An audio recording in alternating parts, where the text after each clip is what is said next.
Good morning to all of you. सुबह खैर जनाब, एक नए दिन और एक नई सुबह के साथ मैं हूं मुनीबा आसिफ और आप देख रहे हैं अपना पसंदीदा प्रोग्राम जागो लाहौर। मैं बिल्कुल ठीक ठाक हूं। उम्मीद करती हूं कि जनाब आप भी जहां कहीं भी होंगे ठीक ठाक होंगे, खैरियत से होंगे और एक पुरसकून ज़िंदगी गुजार भी रहे होंगे। जनाब नया दिन है, नई सुबह का आगाज़ हो चुका है और ज़रा एनर्जी इसलिए भी थोड़ी ज़्यादा लग रही होगी आपको क्योंकि क्रिकेट सीज़न चल रहा है और लाहौर मेज़बानी कर रहा है और सारा दिन काम काज से फ्री होकर हम ग्राउंड का भी रुख कर लेते हैं तो क्या ही बात है और वो एनर्जी और भी ज़्यादा जनाब मज़े की हो जाती है। लेकिन अगर किसी वजह से हम लोग ग्राउंड नहीं जा सकते, आप लोग ग्राउंड नहीं जा सकते हैं, टिकट्स नहीं मिल रही हैं आपको या आप टिकट्स खरीदने में देर कर बैठे हैं तो कोई बात नहीं है, टीवी स्क्रीन ऑन किया करें, घर वालों के साथ मिलकर उन खूबसूरत लम्हात को एंजॉय किया करें। और इस ख़राब माहौल में जब आप कुछ भी अच्छा देखने या करने को आपको मिले ना तो मेरा ख्याल है इसे भरपूर अंदाज में हमें एंजॉय करना भी चाहिए। और कल के मैच में क्या हुआ, कौन जीता कौन हारा, उसका भी जिक्र आगे चलकर हम अपने पूरे प्रोग्राम में करेंगे और डिटेल में उसके ऊपर गुफ्तगू भी करेंगे, मज़ीद मैचेस का भी बताएंगे। लेकिन ज़रूरी ये है कि जनाब PSL किसी एक टीम की नहीं है बल्कि सब शहरों को, सूबों और उन इदारों की जीत होती है जिनकी वजह से ये मुमकिन हो पा रहा है। और जब एक ऐसा इवेंट इख्तिताम पजीर होता है ना तो जीत पाकिस्तान की ही होती है। तो इसलिए हम जनाब इसके हवाले से बड़े पुरुमीद हैं कि कोई भी जीते कोई भी हारे इसका कोई फ़र्क नहीं पड़ना चाहिए क्योंकि जीत एंड पे पाकिस्तान की होनी है। हमारी सारी जो टीम्स हैं वो हमारी ही हैं, पाकिस्तानी हैं। और ये एक बड़ी अच्छी चीज़ है कि जनाब जो इंटरनेशनल जो प्लेयर्स हैं वो पाकिस्तान का रुख कर रहे हैं यहाँ पर आके। जो हमारे मैदान है, क्रिकेट के मैदान है, खेल के मैदान है, वो बहाल होते जा रहे हैं, क्रिकेट बहाल होती जा रही है और एक जो हमारा इमेज है, एक हमारा पोर्ट्रेट जो है इंटरनेशनल मीडिया में वो बहुत अच्छा होता जा रहा है। तो ये एक बड़ी खुश आइन बात है। तो जनाब सीज़न चल रहा है क्रिकेट का और जो फ़ज़ा है हमारी ख़ास करके लाहौर की फ़ज़ा, उसमें चौकों छक्कों की आवाज़ें आ रही होती हैं, सीटी बज रही होती है और बड़ा एक खुशगवार सा मौसम भी है। और इस खुशगवार से मौसम में अगर इस तरह की सेलिब्रेशन आ जाए तो क्या ही बात है, मौसम का और भी ज़्यादा मज़ा दुबाला हो जाता है। और लाहौरिये तो आपको पता है वैसे ही उनको बहाना चाहिए होता है जनाब, कोई इवेंट हो, कोई ऐसी एक्टिविटी हो जिसको वो भरपूर अंदाज में सेलिब्रेट करें। और क्रिकेट शायकीन तो वैसे ही चाहते हैं जनाब कि हमारे मैदान जो हैं वो आबाद रहें और हम मैदानों का रुख करें और अपने इस ख़राब माहौल में से, टेंशन ज़दा माहौल में से निकल कर कोई ऐसी एक्टिविटीज़ हमारे पास होनी चाहिए जहाँ पर जाके हम अपनी जो एनर्जी है उसको बहाल कर सकें, अपने दिनों को अच्छे और भरपूर अंदाज में इंजॉय कर सकें। और लाहौरी वैसे भी जिंदा दिलान लाहौर हैं और वो हर चीज़ को बड़े भरपूर अंदाज में इंजॉय करते हैं। और आप हमारे ग्राउंड्स का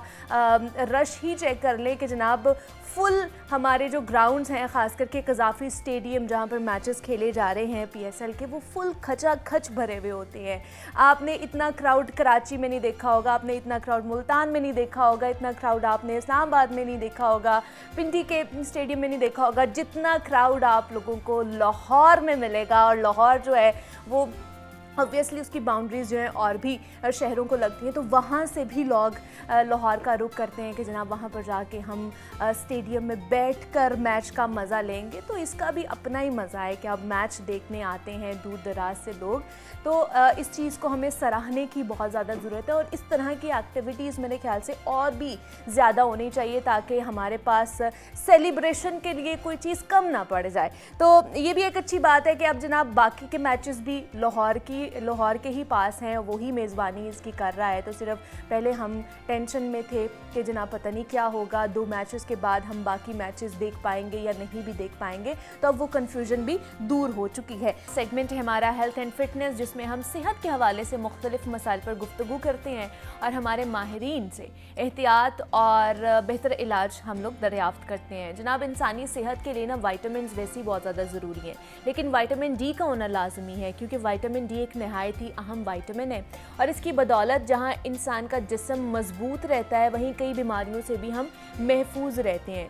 ज़्यादातर विटामिन डी की कमी के शिकार अफराद जो है ना वो हाजमे, मौसमी डिप्रेशन, मोटापे, मुदाफ़ाती कमज़ोरी, डिमेंशिया, स्किन और खारिश जैसे अमराज में मुब्तला हो जाते हैं, जबकि इससे डायबिटीज़, दमा और कैंसर जैसे अमराज भी लाहक हो सकते हैं। और विटामिन डी की वाफर मिकदार इंसान के जोड़ों, हड्डियों, मसल्स और बाकी तमाम जिस्म को तवाना और मजबूत रखकर इंसानी सेहत को यकीनी बनाते हैं। ताहम विटामिन डी की कमी कौन सी संगीन बीमारियों की वजह ठहरती है और विटामिन डी की कमी को कैसे हम दूर कर सकते हैं, कौन सी दवाइयाँ हमें खानी चाहिए, कौन सी विटामिन लेनी चाहिए और कौन सी ग़िज़ाएँ लेनी चाहिए, नेचुरल प्रोसेस भी हमारे पास ज़रूरी है कि जनाब कौन कौन से वेजिटेबल से, कौन कौन सी फ्रूट से हमें विटामिन डी मिल सकती है, इस पर आज हम बात करेंगे। हमारे साथ इस वक्त मौजूद हैं डॉक्टर तारिक मियाँ हैं, फैमिली फिजिशियन है और उनके साथ हमें ज्वाइन किया है अरूसा तौसीफ हैं, क्लिनिकल न्यूट्रिशनिस्ट हैं। अरूसा आपको भी वेलकम कहती हूँ जागो लाहौर में, डॉक्टर साहब आपको भी वेलकम कहती हूँ जागो लाहौर में। सबसे पहले डॉक्टर साहब आपकी तरफ आना चाहूँगी। विटामिन डी की कमी बहुत ज़्यादा सुनने को मिलती है कि ख़ास करके हमारे जो रीजन में लोग रहते हैं, पाकिस्तानी हैं, उनमें विटामिन डी इतनी ज़्यादा कमी का शिकार क्यों होते हैं? जी बिस्मिल्लाहिर्रहमानिर्रहीम।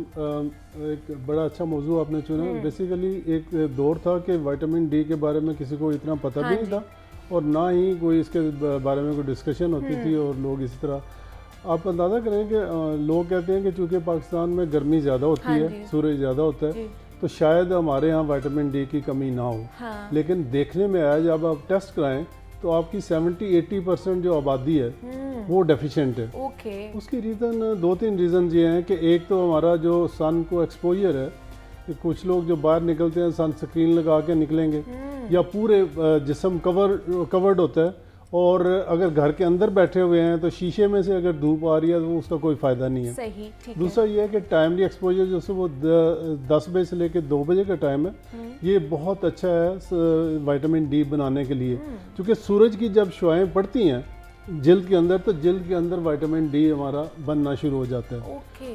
अच्छा, उसके लिए ना एक्सपोजर बहुत ज़्यादा ज़रूरी है। एक सफिशेंट मिकदार कम से कम आधा घंटा जो है ना वो एक्सपोजर रहेगा तो आपका विटामिन डी काफ़ी बनना शुरू होगा। लेकिन हमारे यहाँ चूँकि डार्क जो कलर्ड लोग हैं, वो डार्क कलर ऐसे है कि जैसे आपके ऊपर एक पर्दा या कोई चीज़ जो विटामिन डी को नहीं बनने दे। जो फेयर स्किन लोग हैं उनका बड़े जल्दी बनता है। अच्छा, ठीक मतलब ये भी एक है, ये भी एक। अच्छा, उसके बाद ये देखा गया कि जब इसके बारे में डिस्कशन हुई, रिसर्च हुई, फिर पता चला कि विटामिन डी तो हेड टू टो जिस्म का कोई हिस्सा नहीं है जहाँ पे इसका रोल ना हो। ठीक है जी। पर्टिकुलरली जो मसल्स हैं और बोन्स हैं उसमें तो डेफिनेटली इसका रोल बहुत ज़्यादा है। लेकिन उसके अलावा आप अंदाज़ा करें कि अब पता चला है कि इवन जो ब्रेन के ऊपर जो डिप्रेशन है, जो नींद ना प्रॉपर आना, और इसी तरह दिल के ऊपर इसके बड़े मसल्स के ऊपर बड़े पॉजिटिव इफ़ेक्ट हैं। फिर ये है कि आपका डायबिटीज़, अगर आप डेफिशिएंट हैं विटामिन डी में तो आपको डायबिटीज़ होने के चांस बढ़ जाते हैं। इसी तरह इनफर्टिलिटी में जो ख़वातीन में उसमें इसका बहुत बड़ा रोल है। तो इसका अच्छा, फिर कैंसर प्रिवेंशन में कैंसर सेल्स को ये ग्रो नहीं होने देता, ठीक है, अगर सफिशेंट इसकी मिकदार मौजूद है। इसी तरह बाकी सारी चीज़ों के ऊपर इसका बड़ा हेल्दी इफेक्ट है। अच्छा, इसकी सफिशिएंट कितनी होनी चाहिए, मिकदार कितनी होनी चाहिए हमारी बॉडी में कि अगर हम टेस्ट कराएं और उतना अगर निकले तो हम कहें कि अच्छा ठीक है ये नॉर्मल है? आपका 20-30 से ज़्यादा होना चाहिए और 100 से ऊपर नहीं जाना चाहिए। इस रेंज में आपका रहना चाहिए। लेकिन अक्सर देखा है कि बेशुमार लोग जिनका चेक कराया, किसी का 5, किसी का 15, जो अपेरेंटली बड़े हेल्दी लुकिंग थे, लेकिन ये था कि आप अंदाज़ा करें, बीइंग ए डॉक्टर, मेरी उंगलियों में पेन और स्वेलिंग होनी शुरू होगी। समझ ना आया, मैं परेशान था कि कहीं ये रूमेटॉइड आर्थराइटिस तो नहीं है, जो गैंठिया जिसको बिल्कुल वही शक्ल बन गई। अच्छा, मैं जब हमने कोई 4-5 साल पहले इसके ऊपर कंटिन्यूइंग मेडिकल एजुकेशन का एक प्रोग्राम कराया तो फिर जाके पता चला, तो मैंने जब टेस्ट कराया तो आप अंदाज़ा करेंगे इट वाज जस्ट 5। ठीक है। उसके बाद मैंने काफ़ी पेशेंट्स के जब टेस्ट कराने शुरू किए तो बेशुमार लोग जो थे उनका विटामिन डी लेवल बहुत कम था। तो इसलिए मैं ये कहूँगा कि जितने भी लोग हैं पाकिस्तानी, एक तो ये है कि थोड़ा सा बाजू ऊपर करके और बाहर सन एक्सपोजर जो है ना वो बड़ा ज़रूरी है। एक तो वो, लेकिन ये है कि इसके और उसके अलावा ऐसी डाइट वो तो हम अरुसा से पूछेंगे, लेकिन मसला ये डॉक्टर साहब हम सन एक्सपोजर लेते नहीं है ना, हम सर्दियों में भी नहीं बैठते सूरज के आगे, बहुत कम बैठते हैं। एक तो सूरज निकलता नहीं है जल्दी, दूसरा ये कि गर्मियों में भी नहीं हम बैठते कि हम काले हो जाएंगे, ये भी हमारा मसला है। कोई एक थोड़ी मसला है हमारा, बेतहाशा मसाइल हमें दरपेश होते हैं कि हमने ये नहीं करना, ये नहीं करना। अच्छा अरुसा, डाइट में कौन कौन सी चीज़ें हम ले सकते हैं जिसकी वजह से हमें नेचुरली जो है विटामिन डी मिलेगा? अच्छा, विटामिन डी का जो प्राइमरी सोर्स है, जैसे कि डॉक्टर साहब ने बताया कि सन एक्सपोजर ही है, धूप है। और ज़्यादातर होता क्या है कि गर्मियों में ज़्यादातर हम लोग में फ्लू वगैरह काफ़ी कॉमन होता है। उसका एक मेजर रीज़न ये भी होती है कि विटामिन डी जो है आपके इम्यून सिस्टम्स को, इम्यून रिस्पॉन्सेस को भी रेगुलेट करती है। जब हमारा एक्सपोजर नहीं होगा तो हमें विटामिन डी की डेफिशिएंसी होना स्टार्ट हो जाती है। अब अगर हम सोर्सेज की बात करें, डाइटरी सोर्सेज की बात करें, तो विटामिन डी की 2 टाइप्स होती हैं, D2 होती है, D3 होती है। अब D2 जो है वो आपको प्लांट सोर्स से मिलेगी, D3 जो है जो कि नॉर्मली हमारे अंदर प्रोड्यूस होती है वो D3 की टाइप होती है, ठीक है, जो कि आपको एनिमल सोर्सेज से मिलेगी। जैसे कि ज़्यादातर जो पाई जाती है वो सी फूड में होती है। जैसे जब हम फिश लेते हैं तो उसकी स्किन में होती है, और अक्सर ये होता है कि हम खाते हैं उसी चीज़ को हम साइड पे ले देते हैं, हम उसको नहीं खाते, लेकिन उसी में ही विटामिन D3 जो है सबसे ज़्यादा पाई जाती है। इसके अलावा अगर आप एग्स की बात करो तो डेली बेसिस पे अगर आप 2 अंडे लेते हो तो आपकी 82% रिक्वायरमेंट जो होती है विटामिन D3 की वो वहीं से ही कंप्लीट हो जाती है, फुलफिल हो जाती है। और लेकिन होल एग हमें खाना है ना, होल है, क्योंकि व्हाइट हमने अलग कर दिया, नहीं, क्योंकि एग योक के अंदर ही विटामिन D3 होती है, और अगर आप वही लेते हो तो 82% रिक्वायरमेंट आपकी वहाँ से फुलफिल हो जाती है। फिर आ जाते हैं इसके सप्लीमेंट्स। अगर एनिमल प्लांट बेस्ड सोर्स की बात की जाए तो मशरूम्स को देखा जाए तो उसमें सबसे ज़्यादा विटामिन डी जो है वो होती है D2 की फॉर्म में, ठीक है। फिर इसके बाद आ जाते हैं सप्लीमेंट्स। अब सप्लीमेंट्स में भी आपके पास जो है रिक्वायरमेंट ऑप्शंस होती हैं कि आप D2 ले सकते हो या D3 ले सकते हो। और इसकी ऑप्शन इसलिए होती है कि ज़्यादातर वो लोग जो वीगन होते हैं, जो मीट ईटर्स नहीं होते, वो D2 को ज़्यादा प्रेफरेबल समझते हैं, और जो D3 होती है, जबकि अगर कंपैरेटिवली देखा जाए तो D3 की एब्जॉर्प्शन बॉडी में ज़्यादा बेहतर तरीके से होती है, क्योंकि हम जब सन से लेते हैं तो वो भी D3 ही बनती है। हाँ, तो इसलिए अगर आप D3 लेते हो एनिमल सोर्सेज से, जैसे कि मीट प्रोडक्ट्स हो गए, लिवर हो गया, बीफ हो गया, ठीक है, एनिमल्स में जितनी भी सोर्सेज हैं, चीज़ हो गई, योगर्ट वगैरह हो गई, तो उससे आपको विटामिन D3 जो है वो ज़्यादातर मिलता है। लेकिन कितनी इसकी क्वांटिटी कितनी होनी चाहिए डेली बेसिस पे, हमें कितनी क्वांटिटी मिलेगी? अच्छा, अगर इसकी डेली रिक्वायरमेंट की बात की जाए तो जो 1 साल के बच्चे होते हैं या इन्फेंट्स जो होते हैं, जो न्यू बॉर्न होते हैं, उनमें जो रिक्वायरमेंट होती है वो होती है 400 IU की, मतलब 10 माइक्रोग्राम्स की। अच्छा, ठीक है। और अगर हम 12 मंथ से आगे की बात करते हैं, ओल्डर एडल्ट की बात करते हैं, तो उनमें 15 माइक्रोग्राम्स जो होती है वो डेली की रिक्वायरमेंट होती है, जो कि आप डाइट से भी फुलफिल कर सकते हो, सप्लीमेंट से भी कर सकते हो, लेकिन ज़्यादा प्रेफरेबल जो है वो सनलाइट और डाइट होती है। क्योंकि जब आप सप्लीमेंट्स वगैरह लेते हो तो काफ़ी बार ये होता है कि उसमें भी आपके पास ऑप्शंस होती हैं इंजेक्शंस की, टैबलेट्स की। और अगर आप फॉर एग्जांपल अगर आप सप्लीमेंट्स ले भी रहे हो तो उसका मैकेनिज्म ऐसा होता है कि एक दिन में आपकी सिर्फ 1% जो है एब्जॉर्प्शन होगी जो भी आप सप्लीमेंट ले रहे हो। तो डाइट जो है वो ज़्यादा प्रेफरेबल सोर्स है। ठीक है। अच्छा डॉक्टर साहब, जैसे बात की विटामिन D2 और D3 की, इसमें फ़र्क क्या है और कौन सी ज़्यादा अगर कम हो जाती है तो वो ख़तरनाक साबित हो सकती है? बेसिकली जैसे इन्होंने फरमाया वो ये है कि जो D2 है वो प्लांट सोर्स से ज़्यादा होता है, और जो D3 है एक्चुअल जो हमारे लिए ज़रूरत है वो D3 की है, वो ज़्यादा इफेक्टिव है। और मैं इसके मुतालिक ना एक छोटा सा वाक़या सुनाऊंगा कि वर्ल्ड वार 2 में जब फ्लू बहुत ज़्यादा फैला और उन्होंने क्या किया कि बहुत ज़्यादा पेशेंट इतने ज़्यादा आ गए कि उन्हें जब दाखिल करना बड़ा मुश्किल हो गया। उसमें क्या किया कि उन्होंने जो फौजी अफसरान थे और जो अमीर लोग थे उन्होंने हॉस्पिटल के अंदर जगह दी। अच्छा। और जो बेचारे गरीब थे सिपाही टाइप उन्होंने बाहर ग्राउंड में उनके बेड लगा दिए। अच्छा, उन्होंने देखा कि जिनके बाहर हमने बेड लगाए थे वो जल्दी सेहतयाब हो गए और जिनको उन्होंने VIP रखा अंदर वो जल्दी मर गए। उसमें फिर सर्च हुई कि ये रीज़न क्या है। उसमें देखा गया कि उनमें विटामिन D उनका ज़्यादा बना, उनका लेवल ज़्यादा था और इम्यूनिटी को, और इसी तरह हमने कोविड में देखा रिसेंटली ये है कि जिनको विटामिन D सप्लीमेंट दिए गए वो ज़्यादा बेहतर रिकवर किए, और जिनको हमने नहीं दिए थे वो बड़ी उनमें ज़्यादा मसला बना। तो इसलिए मैं ये समझता हूँ कि इन बीमारियों से बचने के लिए ये इंतहाई ज़रूरी है कि हर एक बंदा, जैसे इन्होंने डाइट वगैरह बताई, लेकिन यह है कि उसके अलावा अब तो यह है कि पहले होता था इंजेक्शन थे, अब तो कैप्सूल फार्म में भी आ गया, टैबलेट फार्म में भी आ गया। तो वो ये है कि कम से कम एटलीस्ट आपको पहले अपनी कमी पूरी करने के लिए एटलीस्ट 50,000 यूनिट्स वीकली लेने चाहिए। जब आपकी कमी पूरी हो जाए तो फिर एडल्ट्स को 2,000 से लेकर 4,000 तक जो है ना पर डे वो उनको लेना चाहिए। और इस तरह से अगर हम सन एक्सपोजर भी लें, डाइट भी अपनी ठीक करें। अच्छा, एक बहुत बड़ा हमें शुरू में एक मिथ था कि जी अंडे की जर्दी नहीं खानी, ये कोलेस्ट्रॉल बढ़ाता है। अच्छा, ये अभी भी है, अभी भी बेशुमार लोग इसको कहते हैं। एक देसी घी के बारे में बड़ा मसला बनाया गया कि ये जी हार्ट डिजीज करते हैं। ये बेसिकली अमेरिका में 1960s में उन्होंने एक बॉटनी का प्रोफेसर था, उसको डाइट का उन्होंने एक्सपर्ट बना दिया कि जी अब अमेरिका में बहुत ज़्यादा लोग मोटे भी हो रहे हैं, हार्ट अटैक भी ज़्यादा हो रहे हैं, तो आप डाइट का बताएं। उसने कहा जी कि सारी आप ना इधर शिफ्ट कर दिया कार्बोहाइड्रेट्स वगैरह पे, और जो ये मक्खन और घी देसी और ये जितने भी थे बाकी चीज़ें, इससे उन्होंने एग्स वगैरह से मना कर दिया। उन्होंने देखा कि ये सारा कुछ करने के बावजूद असल में तो हार्ट अटैक बढ़ गए थे।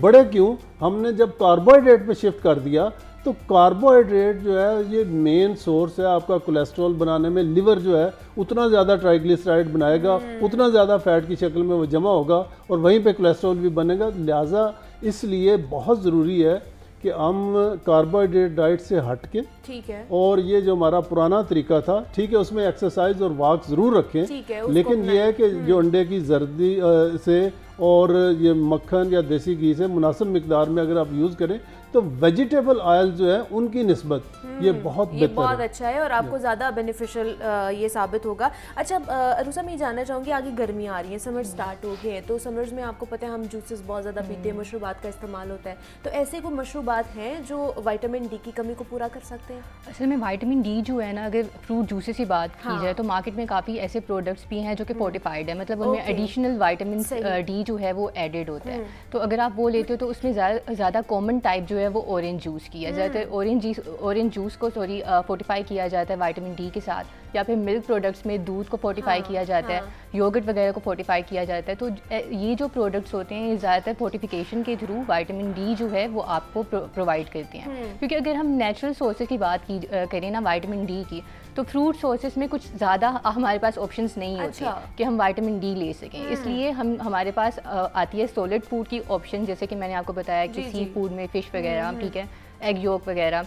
लेकिन अगर हम जूसेस की बात की जाए तो उसमें हम एडिशनली एडिड जो लेते हैं तो वो ज़्यादा प्रेफरेबल रहते हैं अगर आप अपनी विटामिन डी की रिक्वायरमेंट को पूरा करना चाह रहे हो। लेकिन अगेन यहाँ पे ना एक मिसकंसेप्शन ये भी होता है कि अक्सर हमें पता नहीं होता कि क्या हमें विटामिन डी की डेफिशिएंसी है भी सही या नहीं, क्योंकि कुछ लोग उसको समझते हैं कि कैल्शियम की डेफिशिएंसी है। ठीक है, तो कंप्लीट डायग्नोसिस जब तक नहीं होता तो आपको पता नहीं चलेगा कि क्या आपको कैल्शियम की डेफिशिएंसी है या फिर आपको विटामिन डी के लिए ऑब्वियसली डॉक्टर के पास जाना पड़ेगा, टेस्ट कराने पड़ेंगे जो हम नहीं करवाते। क्योंकि उससे ये होता है कि अक्सर कुछ लोगों को कोई भी बोन इशू होगा तो उनको लगेगा कि कैल्शियम की डेफिशिएंसी है, वो कैल्शियम के सप्लीमेंट्स लेना स्टार्ट कर देंगे। उसमें उसके रिस्पॉन्स में क्या होगा कि कैल्शियम की टॉक्सिसिटी होना स्टार्ट हो जाएगी। ठीक है, विटामिन डी है नहीं, कैल्शियम की एब्जॉर्प्शन भी नहीं होगी। तो जब तक आपको कम्प्लीटली पता नहीं चलता कि क्या आपको कैल्शियम की डेफिशिएंसी है या विटामिन डी की डेफिशिएंसी है, आप खुद से जज नहीं कर सकते हो। हाँ, सिम्टम्स शो होते हैं, जैसे कि फटीग, आपके जिस्म में दर्द होती है, आपके बाल गिरते हैं, ठीक है, इस तरह के कुछ सिम्टम्स होते हैं ये। लेकिन ये अगेन लिंक करते हैं दूसरी डेफिशिएंसीज के साथ भी। तो कंप्लीट डायग्नोसिस होना ज़्यादा इंपॉर्टेंट है। अच्छा डॉक्टर साहब, यही इसी चीज़ को मैं हाईलाइट करूँगी कि क्या अलामात, साइंस एंड सिम्टम्स क्या हो सकती हैं विटामिन डी की, कि वो डेफिशिएंसी होती जा रही, तो क्या अर्ली स्टेजेस पे ही आना शुरू हो जाती हैं या कुछ देर बाद आती हैं? इससे पहले मैं इस क्वेश्चन पे आऊँ, मैं एक दो चीज़ें ज़रा क्लियर करना चाहूँगा।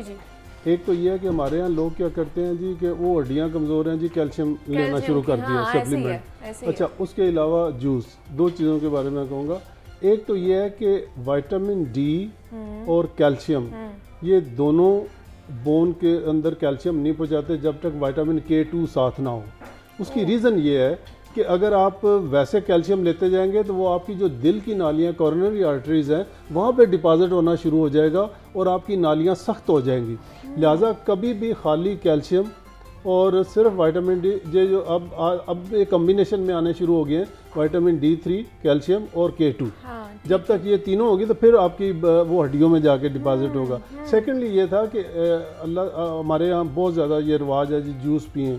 डिब्बे का जूस तो वैसे ही खैर ख़राब है, वो ये बेहतर जानती है, लेकिन ये है कि जो दूसरा जूस है, जो फ्रेश जूस है, जो कोई भी जो फ्रेश जूस है, ठीक है, अल्लाह ताला ने फ्रूट बनाया था खाने के लिए, पीने के लिए नहीं बनाया था। ठीक है जी। अब इसमें क्या है कि असल में फ्रूट के साथ फाइबर हमें जाता है अंदर। ठीक है, जब आप जूस बना लेते हैं तो जो कारामद चीज़ है, जो आपके गट के बैक्टीरिया जो जिनके लिए ज़रूरत है, वो हम बाहर फेंक देते हैं और हम टोटल प्योर कार्बोहाइड्रेट्स जो कि आपका फैटी लिवर बना रहा है और बेशुमार आपके टमी के ऊपर चर्बी आ रही है। तो लिहाजा मैं आपके इस प्रोग्राम की वसासत से कि प्लीज़ जूस को छोड़ें, आप फ्रूट लें। देखिए, आप एक सेब लेंगे ना तो आपका पेट आप सफिशिएंट हो जाएगा जी, लेकिन जूस बनाएंगे तो कम से कम 4 से 5 सेब जो है ना वो लगेंगे। तो लिहाजा आपने एक तो बहुत गए। बाकी जो आपने कहा कि इसकी डेफिशिएंसी की क्या अलामात हैं, एक तो वीकनेस हो जाएगी, ठीक है, चूँकि मसल्स और बोन दोनों ही और हड्डियों में दर्दें, उसके अलावा नींद आपकी मुतासर हो सकती है। अच्छा, ठीक है जी। और जनरलाइज्ड वीकनेस आपको बहुत ज़्यादा होगी। फिर अगर डायबिटीज़ है आपको ऑलरेडी, अगर नहीं है तो आपके चांसेस हैं डायबिटीज़ होने के, अगर डेफिशिएंसी है। और अगर आपकी ऑलरेडी डायबिटीज़ है तो उसका कंट्रोल बेहतर नहीं होगा। इसी तरह देखा गया कि बेशुमार ख़वातीन में उनको इनफर्टिलिटी थी और उनका जब D3 लेवल कराया गया तो वो बहुत कम था, तो उनमें भी बहुत ज़्यादा इसका मसला है। और जैसे बताया कि अपने ये बाल गिरने, स्किन वगैरह, ये सारा, तो ये सारी चीज़ें इंडिकेट करती हैं। और अक्सर जो ओल्ड एज के पेशेंट होते हैं उसमें जब दर्दें और इस तरह की कहेंगे, क्योंकि उनमें ऑस्टियोपोरोसिस के चांसेस बहुत ज़्यादा बढ़ जाते हैं, तो लिहाजा ऐसी अगर हालात हों तो आप ज़रूर टेस्ट करा लें। बिल्कुल, और डॉक्टर से एक दफ़ा रुजू करें, डॉक्टर से कंसल्ट करें और टेस्ट करा के तमाम तर चीज़ों से बचने की कोशिश हमें करनी चाहिए। हमारे साथ डॉक्टर तारिक मियाँ हमारे साथ मौजूद है। डॉक्टर साहब, बहुत शुक्रिया आपके वक्त का, और अरूसा तौसीफ भी हमारे साथ मौजूद है। अरूसा, आपका भी बेहद शुक्रिया कि आप दोनों यहाँ पर आए। यहाँ पर एक छोटी सी ब्रेक लेते हैं, मिलते हैं इस ब्रेक के बाद।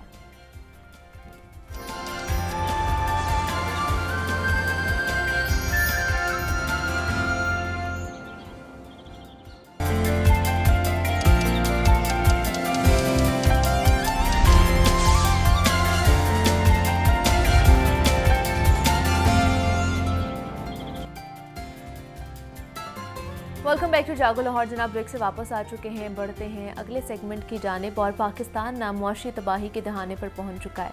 महंगाई ने अवाम के 14 तबक रोशन कर दिए हैं और हौलनाक बात यह है कि महंगाई बढ़ती जा रही है। एक हफ्ते में महंगाई की शरह में 2.78% इजाफा हुआ और महंगाई की जो मजमूई शरह है वो 41.54% तक जा पहुंची है और ये बढ़ती जा रही है। और हालात इस नहज से वापस जाते हुए नज़र नहीं आते। ताहम भूख, बेरोज़गारी और बढ़ती महंगाई से छुटकारा पाने के लिए पाकिस्तानी या फिर नौजवान मुख्तलिफ तरीक़ों से वतन छोड़कर बाहर जाना चाह रहे हैं ताकि वहाँ से कुछ कमा कर अपने घरों में भेजें और घर का चूल्हा चल सके।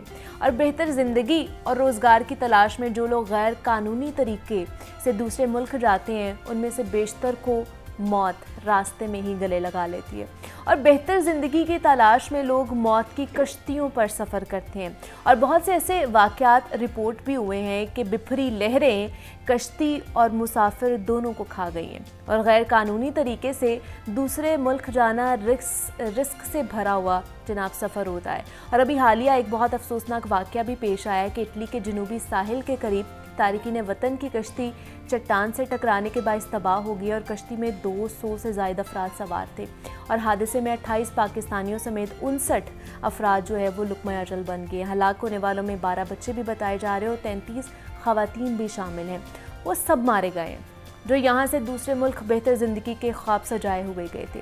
तो इंसानी स्मगलिंग की वजह क्या है, कैसे गैर कानूनी तरीके से लोग एक मुल्क से दूसरे मुल्क जाते हैं और इसकी रोकथाम कैसे मुमकिन बनाई जा सकती है। इस मामले में हमारी हुकूमत बेबस है यहाँ पर बेफिक्र है? ऐसे और बहुत से सवालात हैं जो आज हमने पूछने हैं। हमारे साथ इस वक्त मौजूद हैं डिप्टी डायरेक्टर हैं anti human trafficking circle Lahore हैं, मोहम्मद इमरान भट्टी हमारे साथ मौजूद हैं। इमरान साहब, आपको वेलकम कहती हूँ जागो लाहौर में। कैसे हैं आप? सब ठीक। इमरान साहब, सबसे पहले तो बताइए, ये जो इंसानी स्मगलिंग या ह्यूमन ट्रैफिकिंग कहा जाता है, ये है क्या और इसकी वजह क्या है, क्यों बढ़ती जा रही है ये? दो तरह के इसमें फैक्टर्स हैं, एक तो ट्रैफिकिंग है और दूसरा स्मगलिंग है।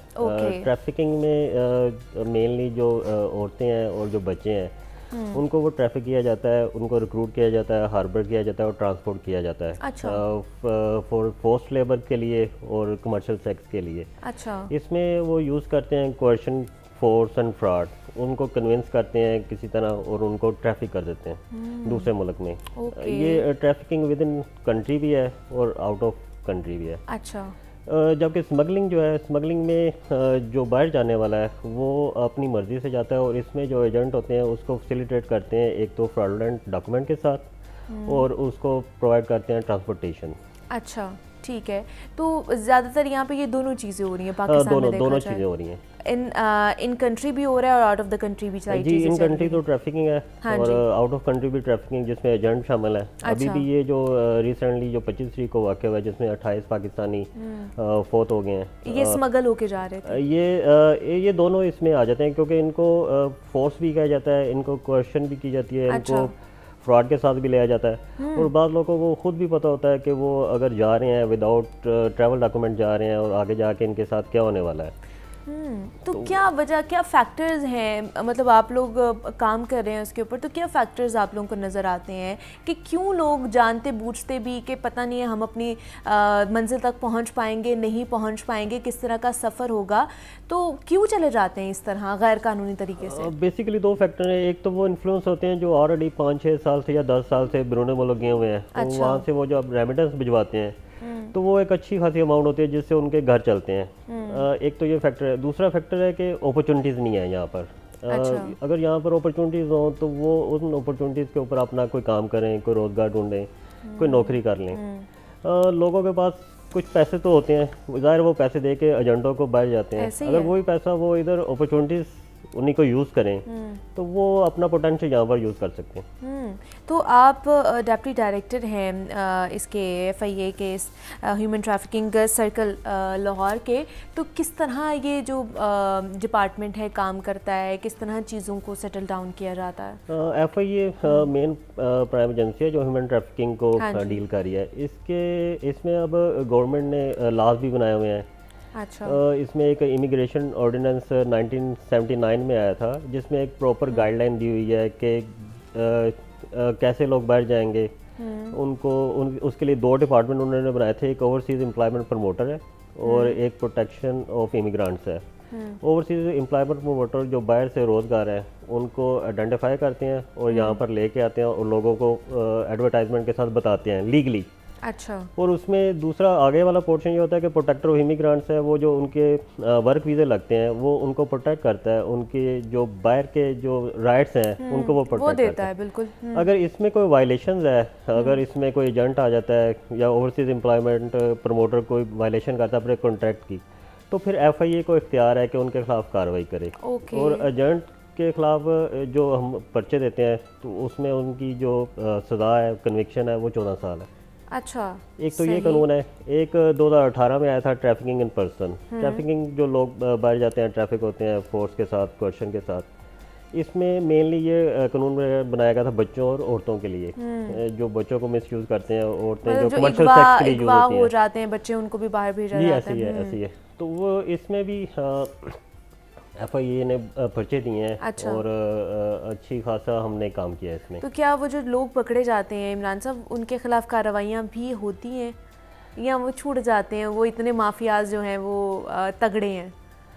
हम तो अपने FIA के हिसाब से इन्वेस्टिगेशन कंप्लीट करते हैं और सारा प्रॉपरली हमने सब देखते हैं। अभी भी हम ये जो लास्ट वाक़या हुआ है इसमें 4 फैमिलीज आइडेंटिफाई हुई हैं। हमने खुद जाके एरियाज़ में, गुजरात का जो एरिया हमारा, उसमें जाके वहाँ की FIA की टीमें खुद गई हैं घर घर जाके, और पता चला कि जी 4 घरों में जो गायबाना नमाज जनाजा हुआ है। हमने वहाँ पर जो उनके लवाकिन थे उनसे रब्ता किया, उनको बताया कि आप हमें रिपोर्ट करें, हम इनके खिलाफ कार्रवाई करेंगे।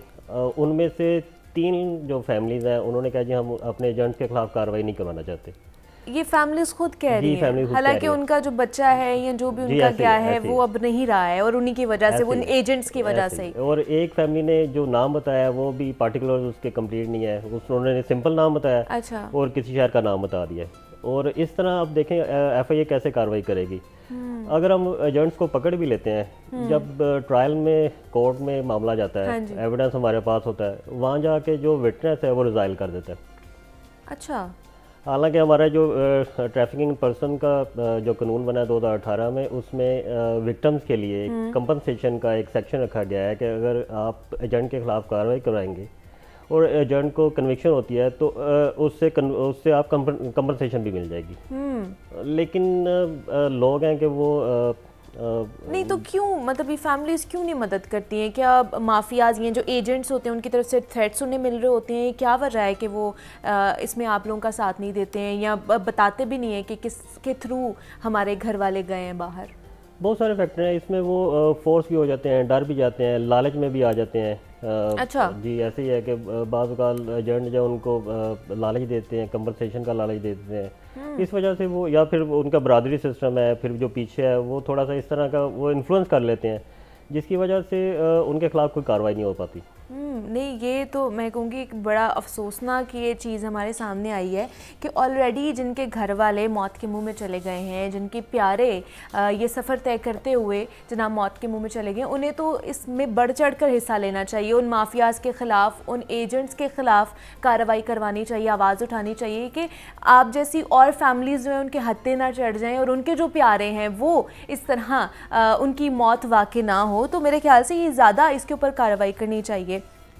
तो सर, इसमें कौन कौन से एरियाज़ जो है यूज़ किए जाते हैं, मतलब किस तरह तरीक़ाकार क्या होता है ये स्मगलिंग के लिए? मेनली ये पहले जाते थे बायर जो अच्छा एयरपोर्ट से चले गए, लेकिन हमारा FIA में वहाँ पर चेक बहुत ही सख्त है, विजिलेंस अच्छी है, डॉक्यूमेंटेशन की चेकअप अच्छा है।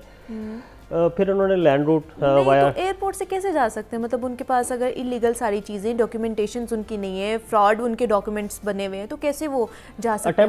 अटैम्प्ट करते थे। अब अटैम्प्ट में जब उनको पता चला कि विजिलेंस ज़्यादा है और चेक ज़्यादा है तो फिर उन्होंने वो ख़त्म कर दिया। उसके बाद इन्होंने एक रूट लिया ईरान से टर्की, टर्की से ग्रीस। अच्छा, ठीक है। उसमें भी आपको लोगों को पता है कि ये अब इसमें जान का भी खतरा है और काफ़ी हर्डल्स हैं। हाँ। तो और दूसरा FIA ने उसमें कार्रवाई बहुत अच्छी की है। गुजरात के जितने भी लैंड रूट के एजेंट थे उनके खिलाफ कार्रवाई की है। अच्छा। और उनको वो डिस्करेज किया उनको इस हिसाब से। ठीक है, ओके। अब इन्होंने ये एक और तरीकाकार किया है कि एक तो ये विजिट वीज़े पे चले जाते हैं दुबई, या कतर चले जाते हैं वीज़ा ऑन अराइवल पे। वहाँ से फिर वहाँ पर जो दुबई में, UAE में जो एजेंट्स हैं या दूसरे मुल्कों में एजेंट्स हैं वो इनको फिर मैनेज करते हैं आगे भिजवाने में। एक और लास्ट ईयर हमें आइडेंटिफाई हुआ था, एक टर्की ने एक ऑफ़र दी थी, जो उम्रा वीज़े पे जाएंगे तो उनको वो ट्रांजिट मिल जाएगा, वीज़ा एंट्री मिल जाएगी। अच्छा। टर्की में 4 दिन के लिए। अच्छा। तो वो हालांकि उनका अच्छा इनिशिएटिव था कि जो उम्रा पे जा रहे हैं चलें टर्की से होते हुए 4 दिन वहाँ पे गुजार जाएं। लेकिन अब उनका भी ये फैसिलिटी उन्होंने एजेंट से मिसयूज़ की, उम्रा के वीज़ा लगवाए और टर्किश एयरलाइन का वीज़ा ऑन अराइवल लेके तो टर्की से ही गायब हो गए। अब फिर उन्होंने थोड़ा सा इसके ऊपर चेक किया है, अब उनको रोका है। मतलब अब वो भी मेरे ख्याल से फैसिलिटी जो है वो खत्म की जा रही है कि अब लोग जो है इस चीज़ का मिसयूज़ करना शुरू हो गए हैं। अच्छा, ये अभी जो वाक़या आया है इसमें 28 पाकिस्तानी, तो उन सब लोगों से आपकी, उनकी फैमिली से मुलाकात हुई है या सिर्फ वो जो 4 आप बता रहे हैं फैमिली सिर्फ उनसे हुई है? अभी तक हमारे से किसी ने रब्ता नहीं किया, हमने खुद टीमें भिजवाई हैं, अपने सोर्सेज से पता किया है। अभी तक 4 फैमिलीज़ को आइडेंटिफाई किया है जिनके पास हम घर गए हैं। एक तो वो रिमोट एरियाज में है, गाँव है। हमारी भी ये दरख्वास्त है लोगों से, अगर वो सुन रहे हैं तो वो कम से कम हमें रिपोर्ट करें, एजेंट्स का बताएं, हम उनके खिलाफ इंशाल्लाह कार्रवाई करेंगे। वो भी तो सर मेरे वो भी तो डरे हुए ना कि हम लोग ऑलरेडी इलीगल वे से हम अपने बच्चों को भेज रहे थे, तो अब हम क्या बताएंगे या FIA को क्या राब्ता करें? इसमें जो विक्टिम्स है ना, ट्रैफिकिंग पर्सन जो लॉ आया था 2018 में, उसमें जो जाने वाला है उसको हम विक्टिम डिक्लेयर करते हैं और उसके खिलाफ कोई क्रिमिनल लाइबिलिटी नहीं होती, उसको हम बतौर विटनेस के तौर पर ट्रीट करते हैं। और उससे सिर्फ हम ये रिक्वायर करते हैं कि हमें कम से कम वो पार्टिकुलर्स बताए, हमें विटनेस अगर साथ उसके कोई और है तो उसका वो एड्रेस दे, हम उसके खिलाफ कार्रवाई करने के लिए तैयार हैं। अभी भी हमने जो पार्टिकुलर उसने जो कंप्लीट नहीं दिए उनके खिलाफ हमने पर्चा दे दिया है, गुजरात FIA थाने में उनके खिलाफ पर्चा हो गया है। लेकिन अगर कोई आएगा रिपोर्ट करेगा तो फिर हम कार्रवाई करेंगे। अच्छा, ये तो बात होगी ना कि यहाँ से कैसे जाते हैं। इमरान साहब ये बताइए कि वहाँ पे लोग पहुँच भी जाते हैं, बहुत से लोग हैं वहाँ पे जाके ज़िंदगी भी गुजार रहे होते हैं, पहुँच भी जाते हैं, लेकिन फिर क्या सारी ज़िंदगी जब तक वहाँ पे किसी मुल्क में रहेंगे छुप छुपाते रहेंगे, छुप छुपा के जॉब्स कर रहे होंगे, पीछे पैसे भी भेज रहे होते हैं, लेकिन किस तरह वो अपनी ज़िंदगी वहाँ पर गुजार रहे होते हैं? डॉक्यूमेंटेशन भी तो वहाँ पर देखी जाती है ना, पकड़े भी जाते हैं, फिर जेलों में भी साल साल वहाँ पर बंद रहते हैं। उसमें वो वेट करते हैं, वो जैसे स्पेन चले गए, इटली चले गए, इन मुल्कों में हर 2 साल 3 साल के बाद इलीगल इमिग्रेंट्स जो है उनके लिए कोई पॉलिसी आती है कि वो अपने आप को रजिस्टर करवा लें। अच्छा। उनको वो परमानेंट रेजिडेंसी दे देते हैं, तो वो फिर इसी लालच में रहते हैं कि वो 4 साल 5 साल एक तो छुप के नौकरी करते हैं या फिर अपने आप को उधर जाकर रजिस्टर करवा लेते हैं। तो वो उनकी कोई हर 4 साल 5 साल के बाद कोई ना कोई इलीगल इमिग्रेंट्स के हवाले से कोई पॉलिसी आती है कि उसको रेगुलराइज कर देते हैं वो। सही। तो इसी उम्मीद में फिर वो एक तो छुपे काम करते रहते हैं, जब रेगुलर होते हैं तो फिर वो अपनी फैमिलीज को भी बुला लेते हैं। लेकिन जो लोग पकड़े जाते हैं वहाँ पे, जो जेलों में बंद होते हैं, अभी भी हमारे कितने लोग हैं जो बाहर ममालिक की जेलों में बंद हैं, हवालात के पीछे हैं, तो लॉज उसके हवाले से क्या कहते हैं? सॉरी मुझे समझ मतलब जो जेलों में बाहर बंद होते हैं, जो पकड़े जाते हैं इलीगल इमिग्रेंट्स जो हमारे होते हैं, जो यहाँ से जाते हैं, तो उनके लिए हमारा लॉ क्या कहता है और वो वहाँ पर किस तरह सफ़र कर रहे होते हैं? वो जो आइडेंटिफाई होता है जो पाकिस्तानी है, सपोज अगर ग्रीस में कोई आइडेंटिफाई है ग्रुप, तो वो पाकिस्तान वहाँ से वो डिपोर्ट कर देते हैं। ठीक है। यहाँ पर वो उनके पास तो पासपोर्ट होता कोई नहीं है, क्योंकि यहाँ से वो ट्रैवल डॉक्यूमेंट के बगैर गए होते हैं। वहाँ से पाकिस्तानी एम्बेसी से अपना ID कार्ड दे के इमरजेंसी पासपोर्ट बनवाते हैं, 1 पेज पासपोर्ट होता है वो। अच्छा, वन टाइम ट्रैवल के लिए। अच्छा, ठीक है। यहाँ पर वो एक डिपोर्ट करके अंडर चेक शीट हमारे पास आ जाते हैं। एयरपोर्ट पे हम उनको बतौर विक्टिम ट्रीट करते हैं, उनका हम इंटरोगेशन करते हैं। अच्छा। उनसे हम पूछते हैं कि आपको किसने भिजवाया था, क्योंकि वो एयरपोर्ट पे वो एक कंप्लीट डेटा नहीं देते। फिर हम उनको एक रेफर कर देता है एयरपोर्ट हमें एंटी ह्यूमन ट्रैफिकिंग सर्कल को। अच्छा, ठीक है। कि जी आप ये बंदा आया था इमरजेंसी पासपोर्ट के ऊपर, तो इसको आप इन्वेस्टिगेट करें या इसको इंटरोगेट करें। उसको दोबारा हम बुलाते हैं कि अपने लवाहकीन के साथ आए और सारा डेटा बताए, एजेंट के बारे में बताए। अगर तो वो बता दे तो उनके खिलाफ कार्रवाई करते हैं। अक्सर वैसे 50% आते ही नहीं है। अच्छा, वो आते ही नहीं करते। ओके। और वो बताते भी नहीं, इन्फॉर्मेशन भी नहीं देते हैं ये किस तरह गए किस तरह नहीं गए? देते भी हैं तो बहुत ही इनकम्प्लीट, जैसे किसी का नाम बता दिया और फलां शहर बता दिया, उसमें अब कैसे आइडेंटिफाई करेंगे हम? अच्छा, दूसरा इमरान साहब के बहुत से ऐसे जब बाय रोड जा रहे होते हैं, जंगलों से भी जा रहे होते हैं, पता नहीं कहाँ से उन्हें सफ़र करना पड़ता है। कुछ लोग तो सफ़र में ही उनकी मौत जो है वाक़ई हो जाती है। और दूसरा बॉर्डर्स जब ये लोग क्रॉस कर रहे होते हैं तो वहाँ पर भी होता है कि आपने किसी ऐसे बंदे को देखा है तो आप शूट कर सकते हैं। उन्हें तो ऑर्डर्स होते हैं ना कि शूट उन्होंने कर देना है, तो उनके हवाले से क्या पॉलिसी है? पॉलिसी अब चेक पोस्ट तो सबके पास सब मुल्कों में है। हमारे बॉर्डर लाइन भी बड़ी सिक्योर है, अफगानिस्तान के साथ भी, ईरान के साथ भी। हाँ। लेकिन इसमें वहाँ के जो लोकल लोग हैं वो इनको फैसिलिटेट करते हैं। उन्होंने कोई पॉइंट्स बनाए होते हैं जहाँ से वो इनको ट्रैफिक कर देते हैं, गुजार देते हैं, बॉर्डर क्रॉस करवा देते हैं। अच्छा। तो वो उसमें जो लोकल लोग हैं वो बड़े वाइटल रोल प्ले करते हैं। वो इनको बताते हैं कि कौन सा ट्रैक है, किस ट्रैक से जाना है और आगे कौन सा ट्रैक है, किस टाइम पे जाना है, आपने वहाँ से गुजरना है जब आपको कोई देख ना सके। जी ऐसे ही है, वो ट्रैफिकिंग फिर इस तरह ही करते हैं। नहीं तो वहाँ पे जो जिनकी मौत वाक़ई हो जाती है, जिनको मार देते हैं, वो तो उनकी लाशें जो हैं वो किस तरह आइडेंटिफाई की जाती हैं या क्या वो उसका हो गया या वहीं पे रह जाती हैं? क्या होता है? वो अब लास्ट ईयर एक वाक़या हुआ था जिसमें 34 लोग मिसिंग थे। अच्छा, ठीक है। उनके लवाहकीन ने जब जिन एजेंटों ने उनको भिजवाया था उनसे जब पूछा तो एजेंटों ने उनको इन्फॉर्म किया कि वो कश्ती पे जा रहे थे लेकिन वो डूब गई है। अब ये थ्रू एजेंट लवाहकीन को पता चला, फिर लवाहकीन हमारे पास आया कि जी हमारा जो बच्चे हैं इस तरह हो गए। उन एजेंटों के खिलाफ हमने फिर कार्रवाई की। अच्छा। 4 कोई पर्चे दिए। वो जो मेन बंदा एजेंट था हमने उसको भी गिरफ्तार किया। अच्छा, तो वो उसके खिलाफ फिर कार्रवाई परसू की गई। जी बिल्कुल बिल्कुल। चले, अच्छी बात है, ये अच्छी बात है। अच्छा, दूसरा एंड पे ये जानना चाहूँगी कि क्या कहेंगे हमारे देखने वालों को इमरान साहब कि वो किस तरह इस मकरू धंधे से बच सकते हैं कि बेशक वो थोड़ा सा कमा लें, पाकिस्तान में रह के कमाएं और अच्छी ज़िंदगी गुजारें, लेकिन अगर जाना भी है तो लीगल वे से जाएँ, ना कि इस तरह इलीगली जा रहे हों। जी ऐसे ही है। मेरी उनसे गुजारिश यही है कि जो बंदा जा रहा है वो लीगली जाए और जो ओवरसीज एम्प्लॉयमेंट प्रमोटर है उनके थ्रू जाए। अगर वो कोई वायलेशन करते हैं उस कॉन्ट्रैक्ट की तो हम उनके खिलाफ कोई कार्रवाई भी कर सकते हैं। और अगर वो चले गए हैं और वापस आए तो कम से कम उनके हमें पार्टिकुलर्स बता दें, उनके खिलाफ हम कार्रवाई करने के लिए तैयार हैं। लेकिन यह है कि अभी भी जो 28 लोग फोत हुए हैं, जो हादसा हुआ है, उनसे भी यही गुजारिश है कि कम से कम आके रिपोर्ट करें, हमें बताएं ताकि हम उनके खिलाफ कार्रवाई करें। बिल्कुल ऐसे ही है जनाब, ख़ास करके इन लोगों की जो इस तरह के मकरू धंधे के ख़िलाफ़ जो है काम कर रहे हैं, इनकी मदद हमें करनी चाहिए। और ख़ास करके वो फैमिलीज़ जो इनमें इन्वॉल्व हैं, जिनके प्यारे ये गैर कानूनी सफ़र करते हुए बाहर जाते हुए मारे जाते हैं, उनका एक बड़ा वाइटल रोल है कि वो इनके साथ मिल के उन लोगों के ख़िलाफ़ जो है आवाज़ उठाएँ और कार्रवाई करवाएँ। हमारे साथ मोहम्मद इमरान भट्टी साहब मौजूद है, डिप्टी डायरेक्टर हैं anti human trafficking circle Lahore के। सर बहुत शुक्रिया आपके वक्त का कि आप यहाँ पर आए, ह्यूमन ट्रैफिकिंग के हवाले से बात कर रहे थे। और खुदारा आप लोगों से ये रिक्वेस्ट करना चाहूँगी कि जनाब इस तरह की जितनी भी एक्टिविटीज़ हैं, इलीगल एक्टिविटीज़, इससे परहेज़ ही करें। अपनी ज़िंदगी के बारे में भी सोचें और अपने जो प्यारे हैं, जिनको आप पीछे सारी ज़िंदगी के लिए रोने के लिए छोड़ जाते हैं ना, उनके लिए भी सोचें। थोड़ा कमा लें और यहाँ पर रह के ज़िंदगी गुजारें, और जाना भी है ना तो लीगल वे से बाहर जाइए ताकि आपके पीछे भी सुखी रह सके। तो जनाब यहाँ पर एक छोटी सी ब्रेक लेते हैं, मिलते हैं इस ब्रेक के बाद।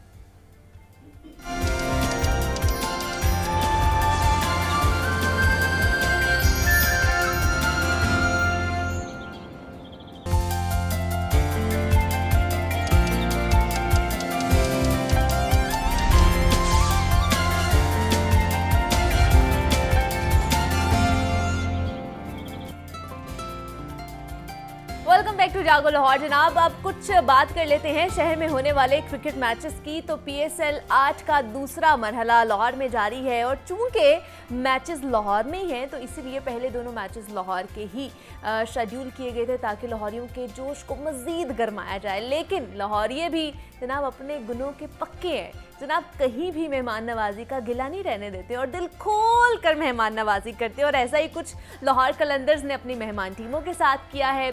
परसों का मैच आप सबने देखा, हमने सबने देखा, और आज हम कल के मैच की बात करेंगे जो लग यूँ रहा है कि जैसे लाहौर अकेला ही खेलने के लिए मैदान में उतरता है, क्योंकि मैच जो है ना लाहौर कलंदर्स ने एक तरफा इस्लामाबाद यूनाइटेड को 110 रन से शिकस्त देकर पॉइंट्स टेबल पर पहली पोजीशन हासिल कर ली है। क्या बात है जनाब, क्या ही बात है।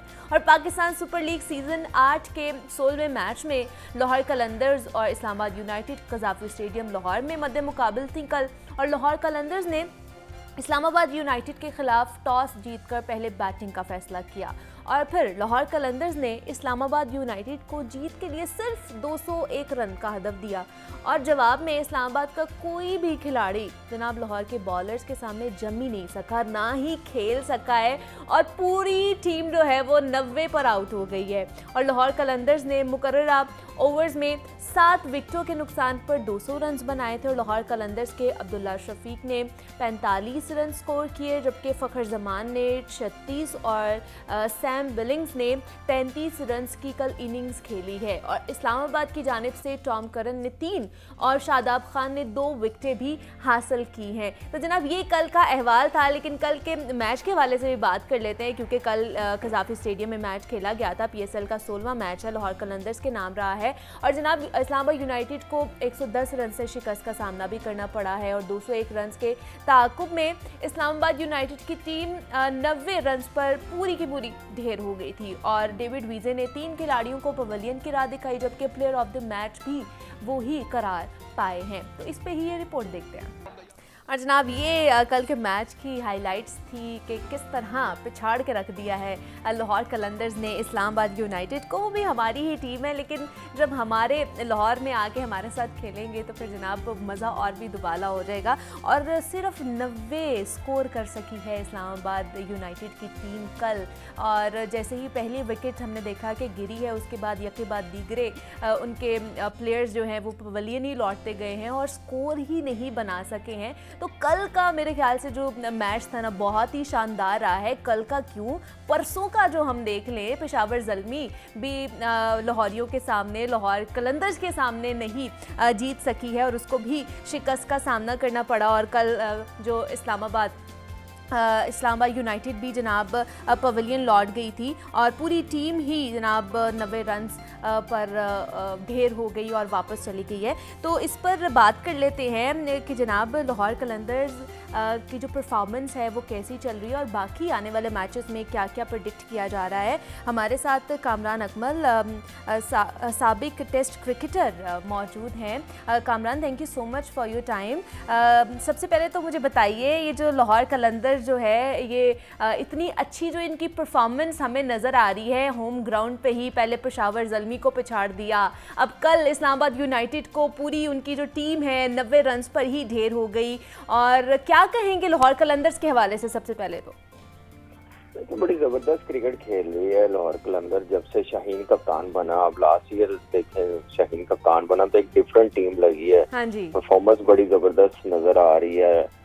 फखर जैसा प्लेयर इनके पास है, फिर फॉर्म में है, वो मैच को इतना लेके जाता, लंबा लेके जाता, बड़ा टोटल कर रहा है, अपनी फॉर्म का पूरा फायदा उठा रहा है, जिससे लाहौर कलंदर को बड़ा फायदा हो रहा है। तो एक अच्छा साइन है, अच्छी परफॉर्मेंस दे रहे हैं, डोमिनेट कर रहे हैं, चैंपियन है लास्ट ईयर की।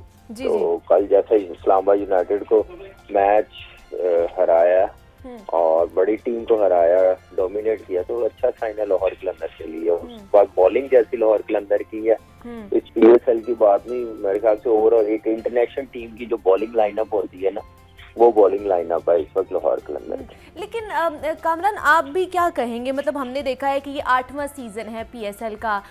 पिछले PSL में भी बड़ी अच्छी शानदार परफॉर्मेंस रही है लाहौर कलंदर्स की, लेकिन उससे पहले अगर पहले 6 PSLs देख लिए जाएँ तो उसमें इतनी अच्छी कारकर्दगी नहीं दिखा सकी थी लाहौर कलंदर्स और हम भी बड़े ज़्यादा डिसअपॉइंट होते थे अपनी टीम से। लेकिन अब 2 PSL हो गए हैं, इतनी अनप्रडिक्टेबल हमारी लाहौर कलंदर्स की टीम हो गई है। और ये लास्ट आप मैच देख लें, कल का मैच देख लें, परसों का मैच देख लें, वन साइडेड ही मेरे ख्याल से लाहौर कलंदर्स खेल रही है। तो क्या आपको लगता है, क्या डिफरेंस आया है, क्या इन्होंने अपनी परफॉर्मेंस में चेंजिंग्स की हैं? देखिए, पहले तो इनकी प्रॉब्लम थी कि प्लेयर्स इनके पास आते थे, वो इंजरी बहुत ज्यादा हो रही थी, कॉम्बिनेशन नहीं बन रहा था। फिर कप्तान हर साल डिफरेंट बना रहे थे, तो मेरे ख्याल से थोड़ा सोचा उन्होंने, थोड़ा बैठे हैं कि हम प्लेयर्स तो एक बोल है इंटरनेशनली जो अवेलेबल हो ज्यादा से ज्यादा। फिर राशिद खान के आने की वजह से बड़ा फर्क पड़ा इनकी टीम में, तो मेरे ख्याल से वो एक एज है। उसके बाद शाहीन बड़ी जबरदस्त कैप्टनसी कर रहा है, अपने बॉलर्स को बड़ा अच्छा यूटिलाइज कर रहा है, कॉन्फिडेंस लगता है कैप्टनसी में, फील्ड प्लेसिंग में, फिर प्लेइंग 11 जो बनाता है कंडीशन के मुताबिक, जो मेरे ख्याल से बड़ा जबरदस्त चीज है एक कप्तान के लिए, लाहौर कलंदर के लिए, तो अच्छी चीज है।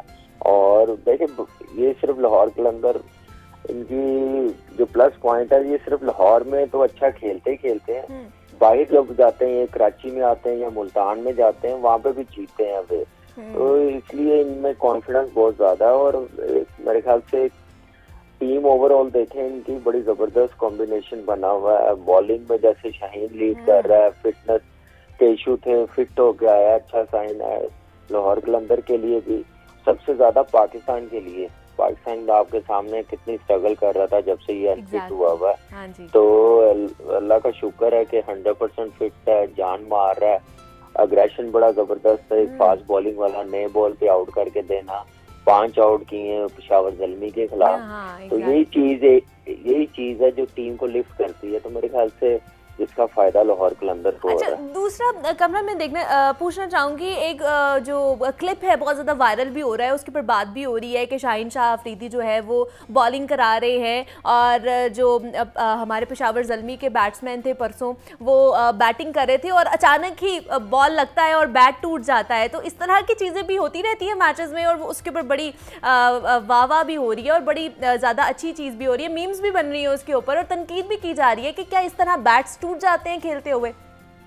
देखिए मुनीबा, ऐसे कई मरतबा इंटरनेशनल क्रिकेट में हुआ है। हाँ। कोई बैट सम टाइम ऐसा आ जाता है, बड़ा उसकी जो विलो है बड़ी लाइट सी होती है जिसकी वजह से टूट जाता है। वो तो किसी कोई भी बैट हो, ये नहीं कि सिर्फ हारिस का बैट टूटा तो वो ब्रांड इस काबिल नहीं है। तो मेरे ख्याल से हो जाता है, उसकी पेस भी है और बैट उसका शायद इतना पुराना हो गया हो जो पेस को अफोर्ड नहीं कर सका और टूट गया। लेकिन यह है कि एक एंटरटेनमेंट आ जाती है T20 में। फिर आपको पता है कि लोग आजकल ऐसी चीजें बड़ी नोटिस करते हैं, फिर क्लिप जैसे आपने बताया इतना वायरल हो रहा है। तो अच्छा, एक देखे क्वालिटी है PSL की और बॉलिंग तो नजर आती है।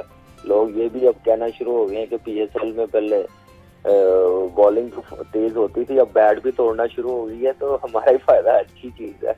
लेकिन यह है कि अच्छी क्रिकेट खेल रही है लाहौर कलंदर। बाकी टीमें भी सारी बड़ी जबरदस्त हैं, कुछ टीमें क्लिक नहीं कर पा रही, कॉम्बिनेशन भी अच्छा है, लाइक कोयटा या पेशावर ज़ल्मी है और मुल्तान सुल्तान ने पहले 5 मैचेस में सारी टीमों को डोमिनेट किया है। हाँ। उसके बाद फिर आप देखें कराची का भी, सबका ओवरऑल देखा जाए टीमें बहुत जबरदस्त बनी हुई है। बस ये है कि कॉम्बिनेशन नहीं बन रहा, फिर वो एक क्लिक नहीं कर रही फॉर्म। जैसे लाहौर कलंदर की टीम ने एकदम से पकड़ी, बैटिंग भी आप देखें, बॉलिंग भी देखें, फिर अब्दुल्ला शफीक का आना, सैम बिलिंग का आना, एक ओवरऑल मेरे ख्याल से उनको कमी नहीं नजर आ रही कि हैरी ब्रूक उनकी टीम में नहीं है। तो लास्ट ईयर उसने बड़ी परफॉर्मेंस दी है, तो ये अच्छा साइन है लाहौर कलंदर के लिए। जो भी रिप्लेसमेंट ली है कि वो कमी नहीं आने दे रहे हैरी ब्रूक की, तो वैसे ही परफॉर्म कर रहे हैं। अच्छा, दूसरा थोड़ा सा मुझे बताइए कि वैसे तो हमारी सारी टीम्स ही पाकिस्तान की हैं और हमारी टीम्स है, लेकिन आप पर्सनली किसको